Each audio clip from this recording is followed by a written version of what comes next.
conclure rapidement, la mise en place de cette classe de défense, est-ce que ça s'est fait facilement? Ça, c'est peut-être pour d'autres qui auraient l'intention de le faire, ou est-ce que ça a été un véritable parcours du combattant? Et la question qui en découle, si c'était à refaire. Je vais commencer par la question qui en découle. Si c'était à refaire, oui, sans aucun souci. La mise en œuvre, ça nécessite du travail, mais c'est loin d'être insurmontable. On fait des choses beaucoup plus denses et beaucoup plus compliquées, des fois pour des résultats moins riches en termes de retour sur investissement. L'un des points qui a été très facilitateur pour nous et sur lesquels on s'est vraiment appuyé, je pense que ça a été un élément décisif pour rendre la chose fluide, c'est le fait d'avoir pu s'appuyer sur l'élu en charge des relations avec la défense au niveau de la commune. Puisque le lycée, nous, notre autorité de tutelle, c'est la région. Donc on a la double tutelle avec le rectorat et la région. Mais la relation de proximité avec la base, elle s'établit au niveau de la commune.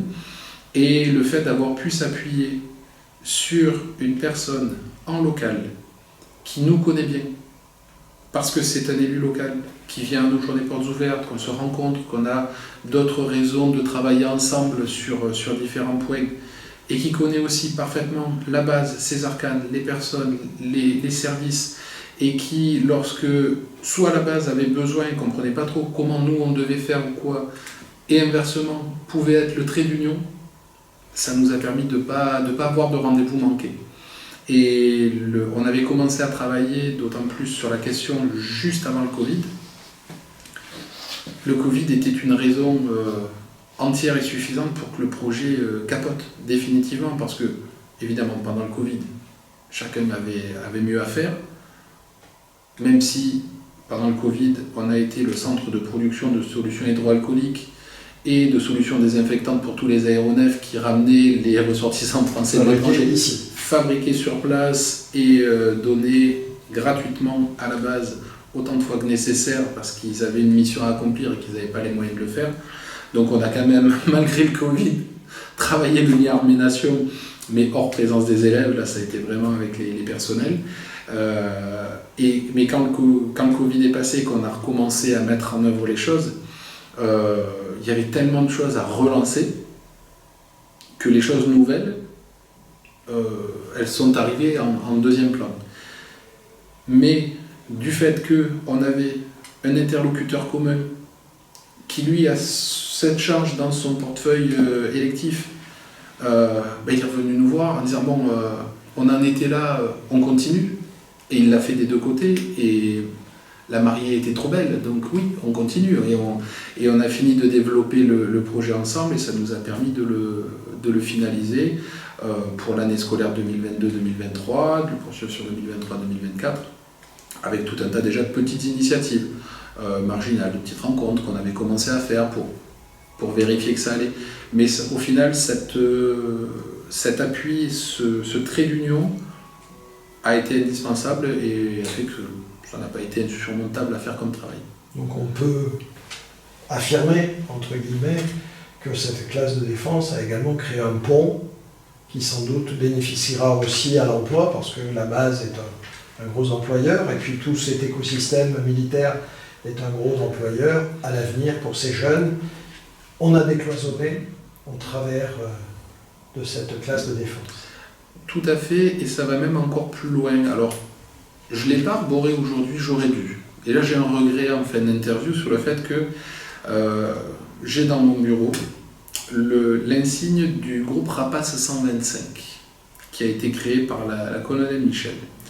Et du fait de la classe défense, je fais partie de ce groupe Rapace 125, qui est un groupe de personnes de la société civile ou militaire qui ont des intérêts communs autour de la base. Et on a des temps réguliers de rencontres, d'échanges, de travail autour de thématiques qui sont autour de la base, des armées et des métiers qui sont connexes. Et en fin de compte, le fait d'y participer permet aussi à des entreprises qui sont en lien avec la base pour certaines raisons, mais qui sont hors peut-être de mon réseau, de mon périmètre, de savoir qu'on existe, c'est nous de savoir qu'ils existent et de trouver des solutions. On a eu par exemple une entreprise qui était sur la sécurité, notamment sur la sécurité du pôle aéronautique, qui à un moment donné rencontre des difficultés en termes RH pour recruter, fidéliser certains de ses personnels, et qui n'avait pas l'information que le lycée Latécoère était pôle de formation pour des jeunes jusqu'au niveau BP dans cette thématique-là, et qui pouvait peut-être prendre des apprentis, et que nous on a des habitudes, donc on s'est mis en contact, et ça va certainement leur faciliter les choses d'un point de vue RH. Pour le lycée, ça nous permet d'avoir un bon lieu de formation pour nos jeunes. Donc les jeunes auront un diplôme solide parce que passé dans de bonnes conditions. L'entreprise aura un sourcing de qualité parce qu'ils vont pouvoir les prendre en stage avant pour tester les jeunes qui vont avoir le bon profil. Tout le monde y gagne. Et ben là, le connecteur, ça sera la base, mais peut-être au service d'autres pôles qui vont servir au territoire.